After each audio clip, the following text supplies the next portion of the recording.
roommate ever. Anyway, so as I mentioned last week, we had the August consumer reports come out last Friday. Two of note, one, the Conference Board Consumer Confidence Index, say that 5 times fast, and the University of Michigan surveys of consumers. A couple points on each, just run through it real fast. Go blue. So, what was that? Go blue? No, what are you doing, Ryan? I'm just throwing in the University of Michigan, As you have Texas A&M in the background. All right. Yeah, if you're gonna at least say "go blue," you got to say it with a Michigan accent. Go blue. Go blue.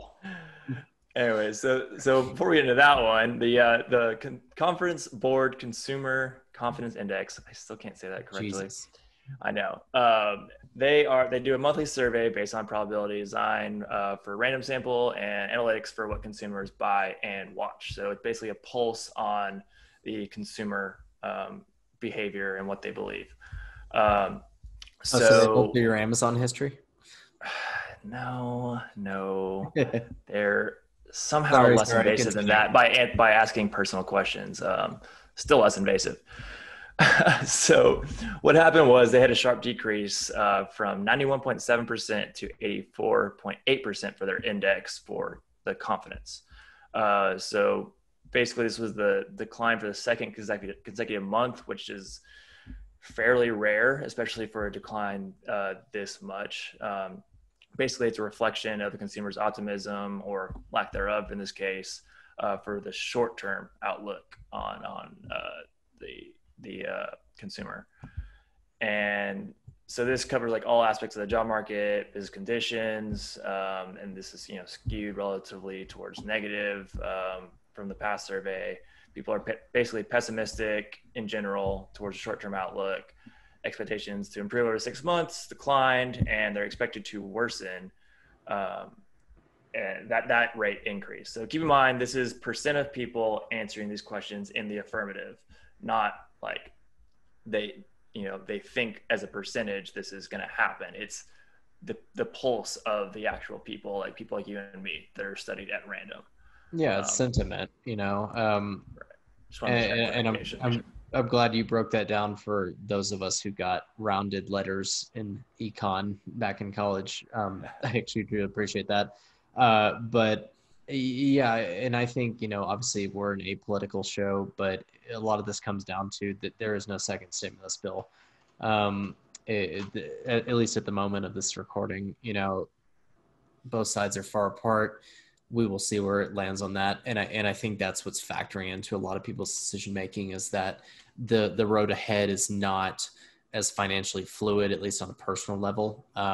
And I think you're going to start to see our worst economic factors start to factor in a lot of people's discretionary income spending going forward. I know for me personally, like I'm not penny pinching or anything, but I'm taking a heavy look at my budget. And like, I think all three of us are pretty fortunate in our current scenario. Oh, yeah. But at the same time, we're looking at our monthly budgets and making sure we're going to be okay in case everything just goes, bottom up. I mean, got to be prepared for that scenario. And then for people that aren't as fortunate as us, yeah, I understand how their confidence can go down, especially with, no stimulus bill in sight, or, and even the unemployment rate going up.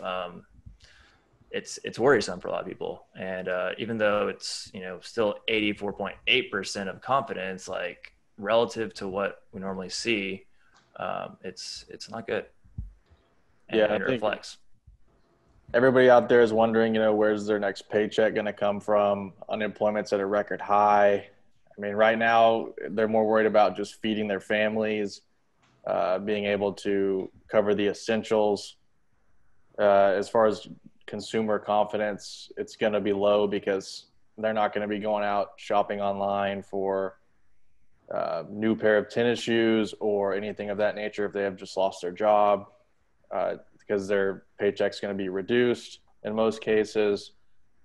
And I mean, this is just going to continue to steamroll until there's some kind of a recovery. Hopefully that's sooner rather than later. Yeah, I think a lot of that, we can do a whole 20-minute segment on just the dichotomy and bifurcation of not only the S&P 500, Dow Jones, and NASDAQ from just Main Street and the economy in general. But we're seeing a lot of income disparity, especially amongst those in minority neighborhoods and frontline workers compared to those of us that are knowledge workers and are fortunate enough to still keep their jobs and only need an internet connection to do work from home. So that's why I think maybe, I mean, Justin, do you consider these numbers almost an average between those two cohorts of people? Because while it is declining, I do think you're seeing less and less potential higher earners you spend more frivolously on discretionary income and start to save more, like you just mentioned.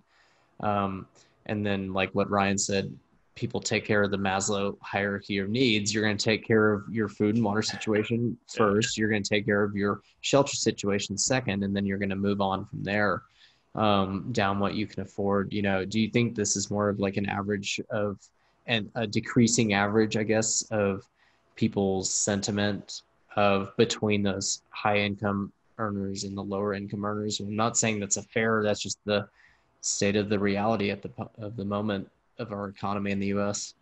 I think probably so. It's hard to say because I mean, obviously, we don't know exactly who they surveyed. It's supposed to be completely random, but yeah, that would be my pulse on it at least. I think you kind of answered your own question there. I completely agree with what you're saying. Say what? I tend to do that. Yeah, I don't hate it.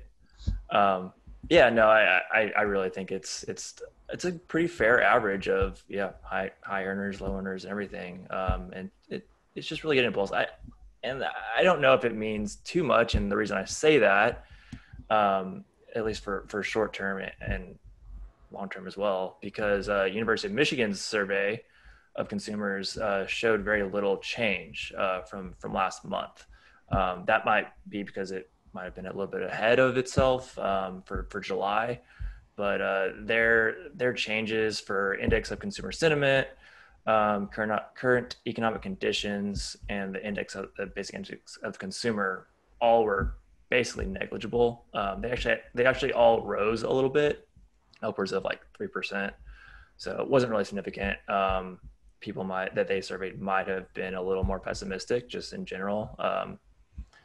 It's a large survey, but it still is obviously skewed data in some ways. So I don't know if you read too much into it in the grand scheme of things, but I think in like relation to stock market and young investors, of like you could kind of see it hit today. I mean, a lot of things were in the red just based off the consumer report. A lot of if you just take out the Apple and Tesla right on just the stock splits, everything was going to be in the red today.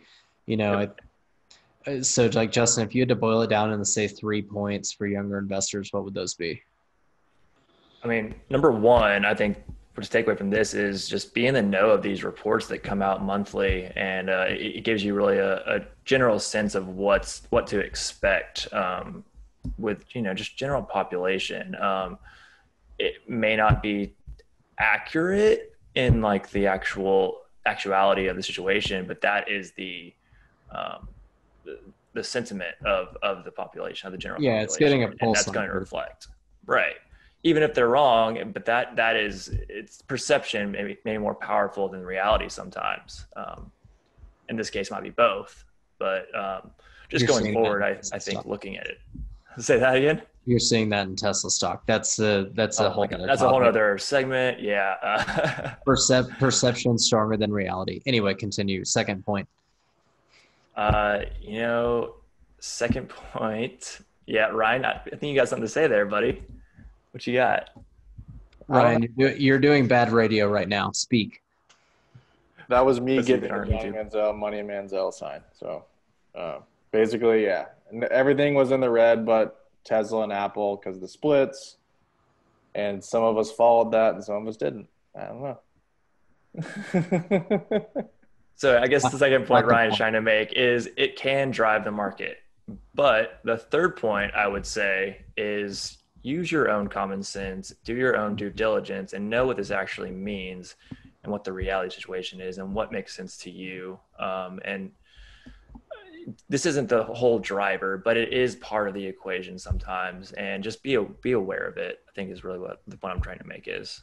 Yeah, especially be aware of your own financial situation. You know, us three alone have varying financial situations. Exactly. You know, it's not the same for everybody. Know what you can afford, know how it all affects you. Take care of that Maslow hierarchy of needs, you know? Right. And so, yeah, exactly. And in that same vein, a couple of reports coming out this week, just to be aware of. Tuesday, we have the U.S. manufacturing PMI, which basically, boiling it down to what you need to know is if it reads above 50%, essentially it shows the economy is generally expanding. The higher the number, the better situation, the more it's expanding. Currently, just to get a pulse on this, we're around 54%. So hopefully when this comes out, we're at or above that number. We'll see. Wednesday, we have the U.S. ADP non-farm payrolls, which essentially will help determine unemployment rate. So keep an eye out for this. Could have impact on the market, and this comes right ahead of the U.S. unemployment rate for August, which is coming out Friday. This gives a lot of indication on the sentiment of the market as well. Kind of the same vein of what we talked about today. That's all I got on this, guys. All right.